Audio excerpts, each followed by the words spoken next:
So read, stuck on the block, read, sitting in the box, read.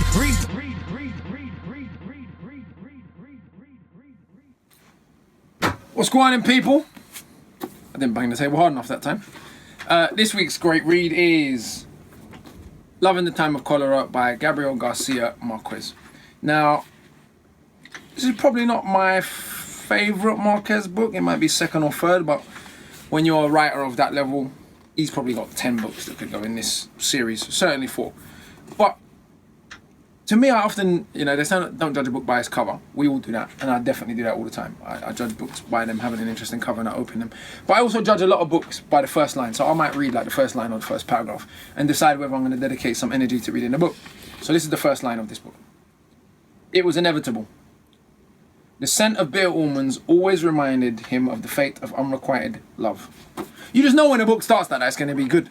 You just know. Then there's a way. See, what's amazing about Gabriel García Márquez, and people who actually can read Spanish have told me it's even better in Spanish, is he never really uses any complicated language. He never tries to dazzle you with any big, over-the-top metaphors. He never does any of this stuff that much lesser writers, including myself, attempt to do, show how clever they are, do it. Doesn't do anything complicated. He's got to such a level of mastery of language and of storytelling that he's able to create this immense poetic, what Salman Rushdie called lyrical language. On one of the comments, it wasn't on this book, but it was on one of the other ones,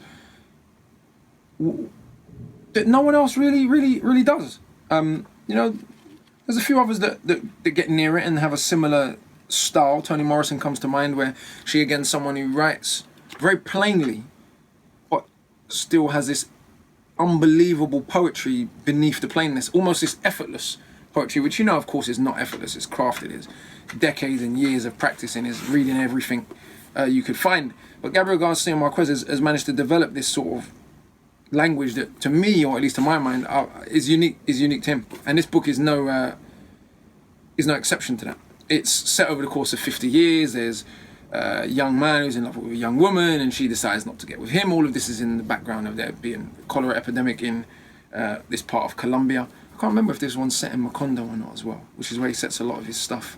It has been a while since I read it, but over the course of 50 years, this dude, despite all the women that's come into his life, despite everything else he's had, has always been in love with this particular woman. And then her husband dies, trying to rescue a parrot out of a mango tree. I mean, this is the kind of comedy that Marquez likes to come with. And then he tries to get back with her. I won't tell you what happens. 50 years later. So it's a really kind of hopelessly romantic story, really funny story, but has this kind of tragedy of cholera alongside it and running throughout it. But really, more than anything, it's just such a poetic, like all of Marquez's stuff, really poetic. Really, his stuff's really easy to read, except 100 Years of Solitude, which I don't know if it's just me, but for the first 100 pages, there were so many characters with the same bloody names, I was just confused for about 100 pages and I nearly gave up. And then when I finally got to the end, I was like, wow, it was worth the effort.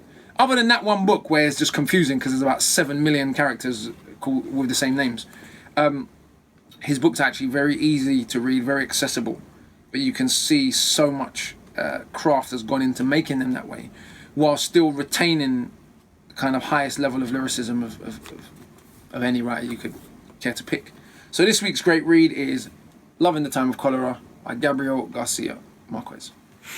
So read, stuck on the block, read, sitting in the box, read.